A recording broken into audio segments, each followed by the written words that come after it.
Mother. Oh, thanks, Mother. We're having company for dinner. Yes, Lucille Baxter.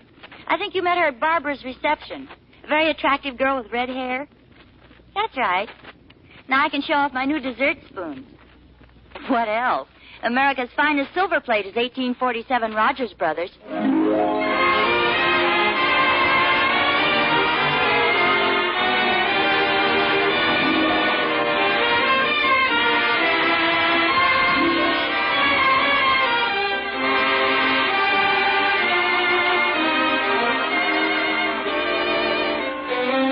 America's finest silver plate is 1847 Rogers Brothers.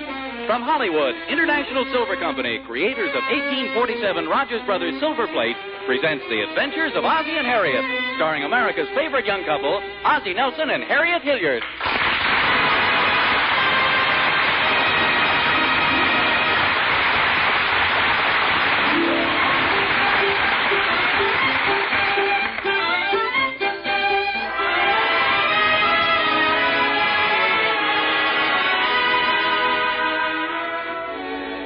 See that man and the two boys walking down Rogers Road?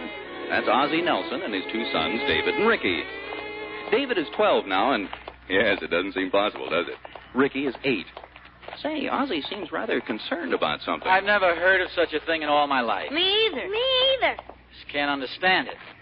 Never heard of a football exploding before. Yeah, but don't forget, Pop, you sat on it pretty hard. Sure scared me. What do you think it did to me? I sit down to read the paper, and a football explodes under me. Glad it wasn't a basketball. I'd probably still be going up. Something like this would be dangerous. I think we ought to write a letter to the manufacturers. At least get your money back. What did the football cost you, Ricky? 29 cents. Of course, you can't expect too much for 29 cents. Guy, there's the kind of football I'd like. Look at that one, Ricky. That's the kind they use in real football games. Let's buy that one, huh, Pop? Now, wait a minute, boys. I can't tell anything about a football by looking at it through the window. Like to feel the weight of it, examine the leather, look at the stitching. See how much it costs? Well, Come on, Pop, let's go in. Boy, Ricky, look at all those baseball bats. Can we have one of those, too? one season at a time, David. We're just getting a football. And don't handle things. Hey, David, look at these over here. How do you do? I'd like to buy a football for my boys. Sorry, I'm just a customer. Oh, pardon me. I've been trying to get hold of the salesman myself. He seems to be pretty busy. Yeah, I'm sorry to be staring so, but you look awfully familiar. I was just thinking the same thing about you. I remember now, Rutgers. Class of 32. Of course, you're Bruce Manchester. Just a minute now. Don't tell me. I got it. Nelson. Right. Of course, Nelson. Schnozzy Nelson. No, Ozzie. Oh, of course, Ozzie Nelson. Well, let me look at you. By golly, you haven't changed a bit. Put on a little weight, maybe. Oh, this is a pretty heavy suit I'm wearing. Are you living here now, Bruce? No. I just came in town for a few days. Going to do a little hunting. Oh, that's right. You were quite the boy on the rifle team, aren't you? Well, I wasn't the best. You weren't so bad yourself on the football team. Oh, yes. But there was something else. You always carried something with you. I know, the ukulele. Oh, well, I wasn't the best. What have you been doing, Bruce? Oh, I was flying transports in China for a few years. That got pretty tiresome. Yes, it does get on a guy's nerves. Then I spent a little time in Arabia and South America for an oil company. Then I went through the Congo with a zoological expedition. What have you been doing? Well, every Wednesday night I go bowling. I'm married. In fact, those are my two boys over there by the counter. Oh, sure. Say, the little fellow looks a lot like you, Oz. Yeah, well, you can't see him too well. Ricky, stop pressing your face against that tennis racket. Who did you marry, Ozzie? Well, the girl I used to go with. You remember? Oh, sure, that short, fat little girl. Wait a minute. Fanny. That was her name. No, that was just a nickname. No, I really didn't go with her. She was just a good dancer. Don't you remember Harriet? Harriet? Of course. You married her? Yes, sir. I know you're always chasing her around with your ukulele. How'd you ever do it? Well, she finally caught me. How about you? Not married, are you? No, not me. I'm afraid I'm the perennial bachelor. Oh, same old Bruce. Still the old woman hater. Don't hate him. Just don't see any sensible reason for having him around. Can we have this one, Pop? He's the kind I want, boy. Genuine pigskin. Well, we'll see in a minute, fellas. This is David, and this is Ricky, Bruce. This is Mr. Manchester, an old school friend of your dad's. Hello, fellas. Hello, hi. Well, we'll have to get together real soon then, Bruce. I'm staying down at the Elks Club. Why don't you give me a call? Do you do much hunting? No, Bruce, I'm not much with a gun. You bagged a chicken once, Pop. I didn't shoot him, David. I ran over him with the car. Well, I'll give you a ring, Bruce, and maybe we can do something. Sure thing. Nice seeing you again, Ozzy.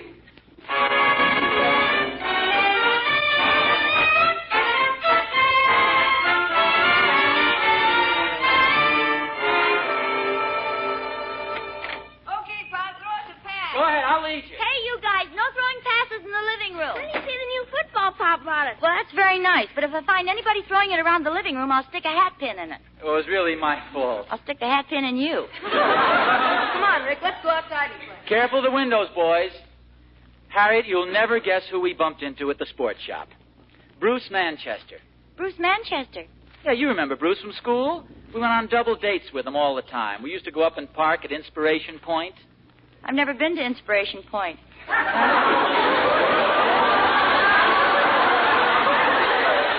Oh, that's right. It was Bruce and myself and Danny and Bob. The four of us guys from astronomy class used to go up there. Was he that black-haired fellow who always used to smoke a pipe? Yeah, that's right. The good-looking guy, big outdoor stuff. He's going on a hunting trip, staying down at the Elks Club for a few days. Why didn't you ask him out for dinner? Bruce? Oh, I doubt if he'd want to come. He's strictly the confirmed bachelor type. He'd be bored to death having dinner here. I've invited Lucille Baxter over. I don't think he'd be exactly bored to death. Oh, I get it now. Will you tell me one thing? Why do women always have to be matchmakers? The minute you find out a friend of mine is in town, an eligible bachelor, you think of some girl you can call I up. invited Lucille over a week ago. Even before he's in town, you ask her over. Oh, don't be so silly. You haven't seen Bruce for years. And if you do invite him over, I'm sure you'll find Lucille much more interesting than the Elks Club. Harriet, it's no use. Bruce has more sense than to get himself hooked. That isn't very flattering, dear. Do you feel you were hooked? Oh, no, of course not, but, well, you know what those matchmaking deals can be. With us, it was different. I proposed. Nobody tried to push me into it. You invited me over for dinner. I remember it very well. I got the invitation from your Uncle Slug, the policeman. I never had an Uncle Slug, and he wasn't a policeman. Yeah, I guess he wasn't actually a policeman. He just used to go with them a great deal. I can assure you, dear, nobody's trying to hook poor Brucey boy. Oh, no, I see that gleam in your eye, that matchmaking complex. Have you forgotten what Lucille looks like, dear? Men take one look at her and lose their mind. I know, but not this guy. He's strictly the bachelor type. I dare you to invite him over. I double dare you. If you want to call him, go right ahead. I'm just trying to prevent an awkward situation. Thank you, dear, but we accept the challenge. I'll go call him.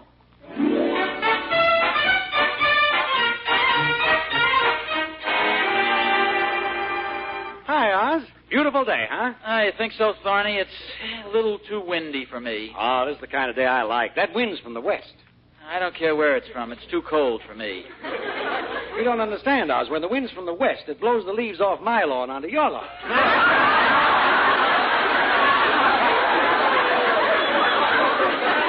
What are you so sour about today? Oh, it's nothing important, really. A bachelor friend of mine's in town, so Harriet immediately decides to cook up some matchmaking deal with a girlfriend of hers. I just hate to see the poor guy get hooked. Oh, one of those deals, huh? Reminds me of the way Catherine hooked me. Would you care to hear about it, Oz? No, not especially. No. It was very clever. She invited me over for Thanksgiving dinner and had the preacher hiding in the turkey.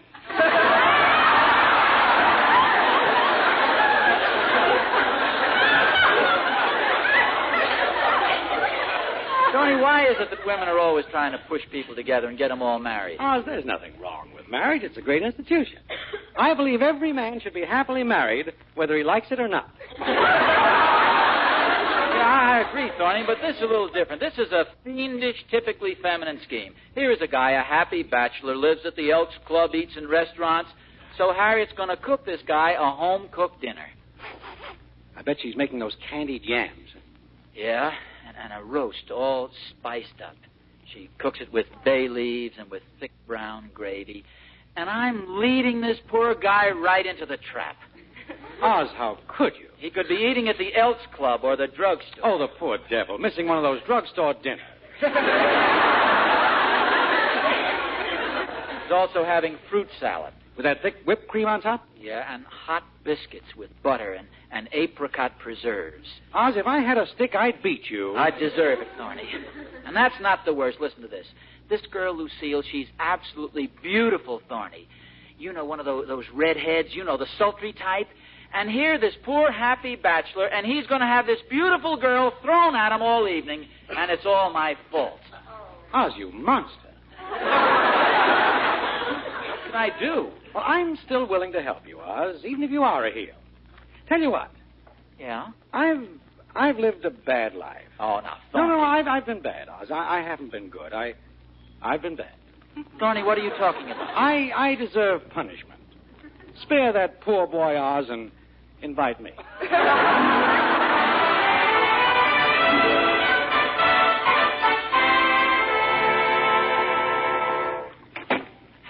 Harriet. I'm right here, dear. What do you want? I've been thinking things over. Maybe you'd better not call Bruce. Oh, I've already called him, and he's accepted. Isn't it nice? He definitely said he'd be here? Oh, yes. He seemed delighted. In fact, he's bringing out some new special hunting rifle he wants you to see. Oh, fine. Things aren't bad enough with a home-cooked dinner and Lucille. The poor guy's even bringing his own shotgun.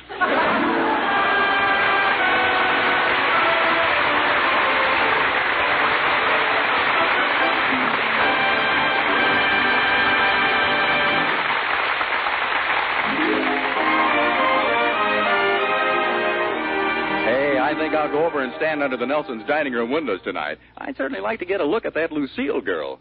Gosh, if she's everything Harriet says, well, she must be like 1847 Rogers Brothers.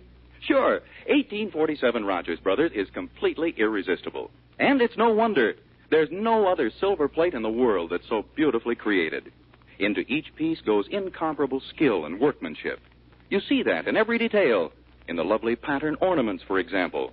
They're more highly raised, more deeply carved. And then there are those exquisite open-work knife handles, gem-like in their finish and beauty. Only 1847 Rogers Brothers has such features so like solid silver.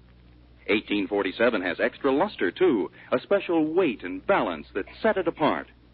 When you see 1847 Rogers Brothers, you'll know it's irresistible, because it's the best, the finest silver plate in America. And that's what you want. So see it at your silverware dealers tomorrow. The one and only 1847 Rogers Brothers.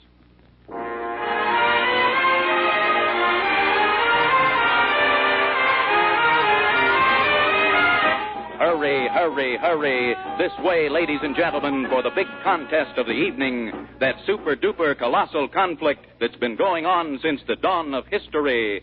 Man versus woman.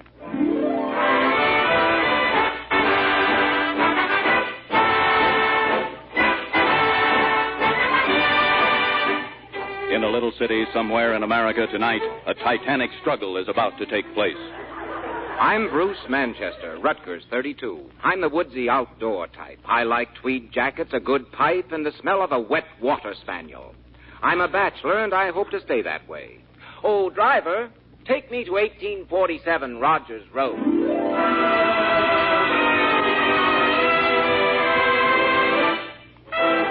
I'm Lucille Baxter. At present, I'm basking in single blessedness, but I must admit I'm looking for the right man. Harriet! Lucille, come on in, dear.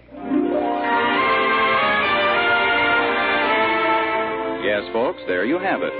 What will happen when the irresistible force meets the immovable object? Will Mr. Manchester give Miss Baxter the cold shoulder?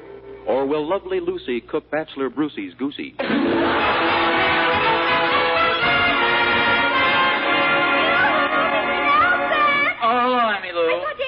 Drugstore. He told me you were having company for dinner. He said something about a hunter. Yes, she's a friend of Mrs. Nelson's. Oh, how exciting. I'm a little worried.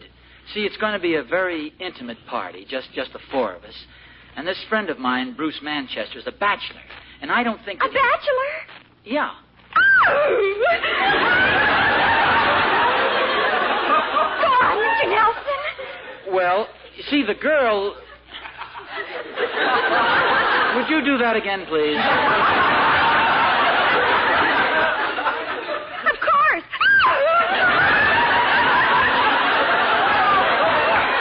Thank you.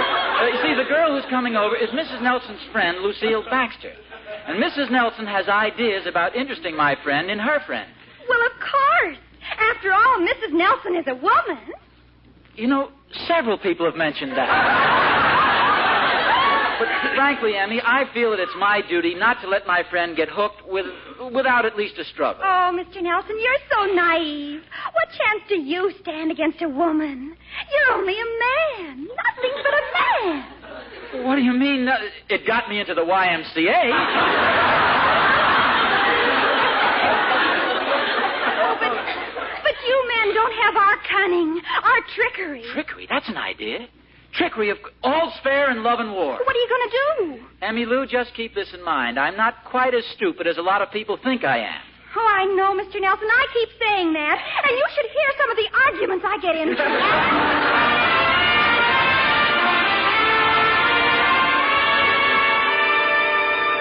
And this is Bruce Manchester, Lucille. This is Lucille Baxter. How do you do? Hello, Miss Baxter. Bruce, why don't you and Lucille sit over here on the couch? Well, that's a good idea. Sit right here, Lucille. Thanks.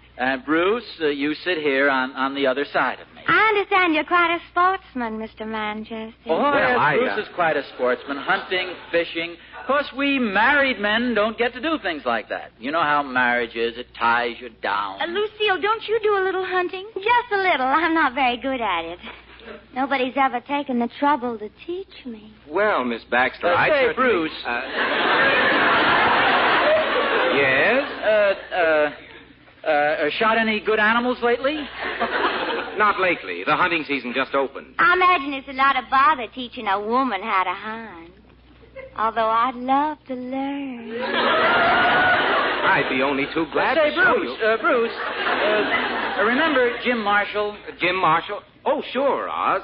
As I said, Miss Baxter, if you're... A great guy, really like... a great guy. Ozzy, stop interrupting. Oh, was I interrupting? I'm sorry. What were you saying about Jim Marshall, Bruce? Well, I was just saying that... I wasn't saying anything about Jim Marshall. Jim Marshall? Oh, a great guy, yes. He's married now, all settled down. Children, a wife, kids, all tied down. Dear, dinner's nearly ready. Don't you want to go upstairs and get your coat and tie on? Oh, Harriet, stop nagging.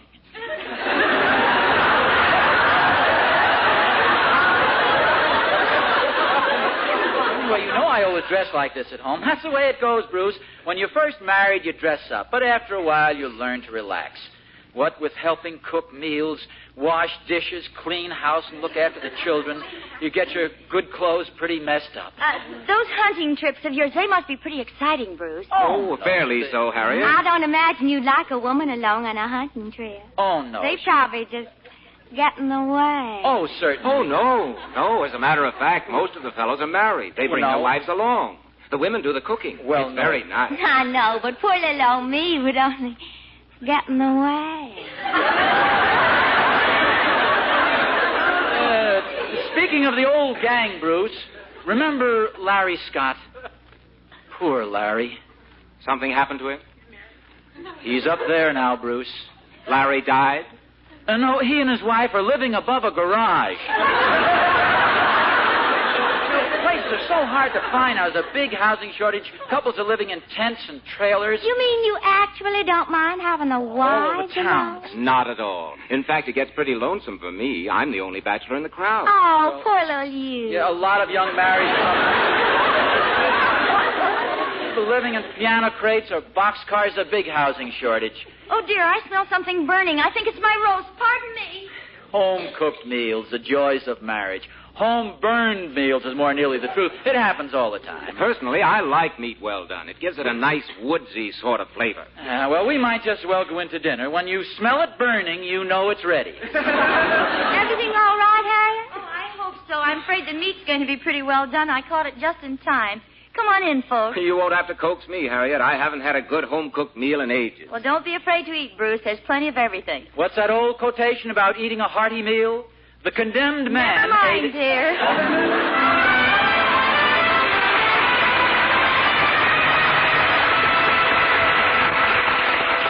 Would you like more of anything, anybody? How about you, Bruce? Oh, no, thanks, Harriet. I've had plenty. It was wonderful.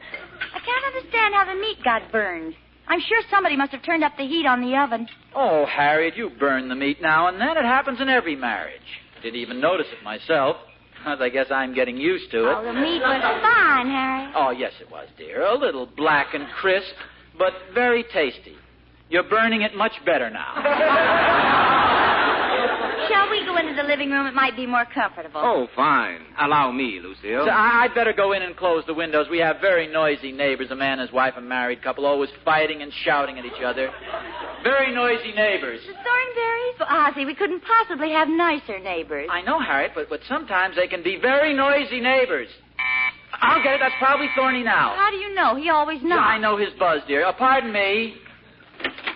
Darn you, Thorny, you missed your cue. Well, Thorny, come in. I couldn't help it. You didn't talk loud enough. Well, Thank you, Oz. very well. Shout. Come on into the living room. Hello, Thorny. This is Mr. Manchester and Miss Baxter. This is our neighbor, Mr. Thornberry. How do you do, Mr. Thornberry? Hello. A pleasure. I just stopped in to see if I could borrow Ozzy's sleeping bag. A sleeping bag? You going camping, Thorny? No, my wife's brother's staying with us. He's got my room, so I'm sleeping out in the backyard. Out in the backyard? Oh, it's not so bad. He's only staying for 6 or 7 weeks. It does get a little tough when the snow comes, though. Oh, those in-laws will visit. It happens in every marriage. Couldn't you sleep on the couch, Mr. Thornberry? Oh, yes, I get the couch when my father-in-law leaves. There's married life for you. My sleeping bag's out in the garage, Thorny. You're welcome to it. Bless you, Oz. Wouldn't you like something to eat before you go, Thorny? Maybe a big slice of ham or a piece of bologna? No, thanks, Harriet. I really have to go. I've stayed too long now. It'll mean a beating when I get home. Good night. He was kidding, wasn't he, Harriet? Oh, of course he was.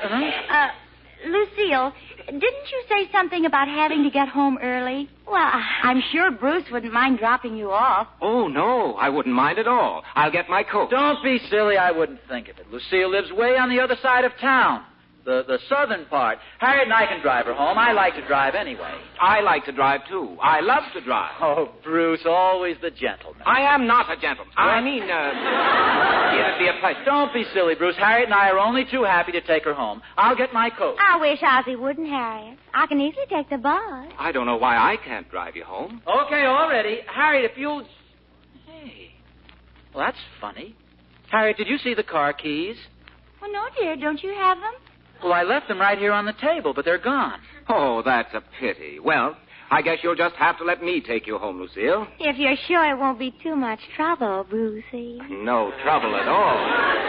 Well, I hate to rush off like this, but if Lucille has to go... Oh, go right ahead. Call me tomorrow, Lucille. You want me to ride out with you, Bruce? Oh, there wouldn't be room, Ozzy. I've got a lot of stuff in the back, seats and things. Thanks for the dinner, Harriet. Ozzy? Good night, all. Good night, Lucille. Good night, Bruce. Ozzy? Yes, dear. Don't you speak to me, you wretch. What did I do? What did you do? What didn't you do? You did just about everything possible to discourage them. Well, I just wanted to make sure the guy had his eyes open. Oh, aren't you ashamed? Couldn't you see how well they hit it off right from the start? Sure, I could see that. Then why'd you go ahead with your scheme? Well, it was too late to call it off. I wanted to. Why did you insist that we take Lucille home? Well... If you hadn't lost your car keys, you'd have spoiled the whole thing. Oh, Harriet, you don't really think the car keys were lost, do you? You said they were. You mean you didn't even suspect that I had them right in my pocket? Now who's the matchmaker? You could have fooled me. Well, I'm kind of sentimental, I guess. My mind works in strange ways. Yours not to wonder why, yours but to do and die. Yeah, it's a very good idea. What is? What you just said. I'll do the dishes and you dry.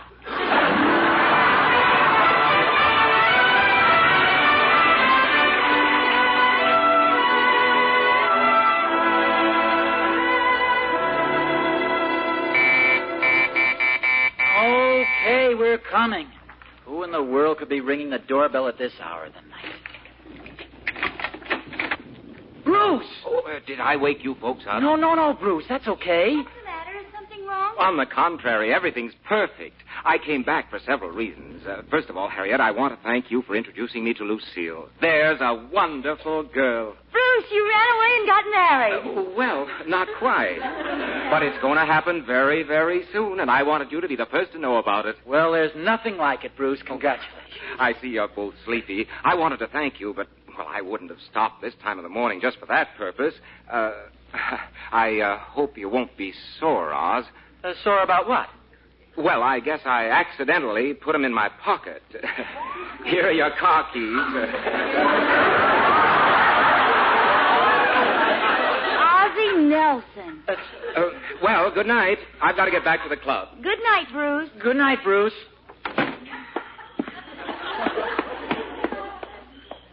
Say, Bruce. Oh, Ozzie.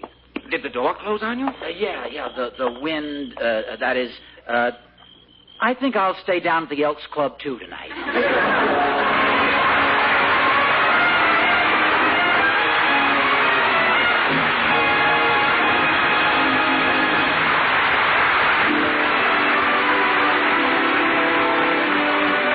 Ozzie and Harriet will be back in just a moment. Well, Ozzie did his darndest, but nothing could keep Lucy and Bruce apart, I guess. They're just like metal and a magnet. Like cheese and a mouse. Like a woman and 1847 Rogers Brothers silver plate. Oh, if you just waited a minute, Mr. Smith, I would have said that myself. You would? Uh-huh. Yesterday I put on my hat, walked down Rogers Road, went into Mr. Jonathan's silverware store, and found the love of my life. A 52-piece chest of 1847 Rogers Brothers. Golly, we were made for each other. Why, sure. That's the way every woman feels about 1847 Rogers Brothers. Those patterns. Adoration, eternally yours, first love, and remembrance. They're really beautiful, aren't they? And they're designed to suit every taste, every scheme of decoration. The price is right, too. My 52-piece silver chest with 8 place settings in it cost me under $65. Well, that's the wonderful thing about 1847 Rogers Brothers. The craftsmanship is so incomparable, and yet the price is so reasonable. In fact, 1847 hasn't gone up a penny since 1945. Don't you think everybody ought to see 1847 Rogers Brothers tomorrow? That I do. Everybody, go see 1847 Rogers Brothers tomorrow. The finest silver plate in America.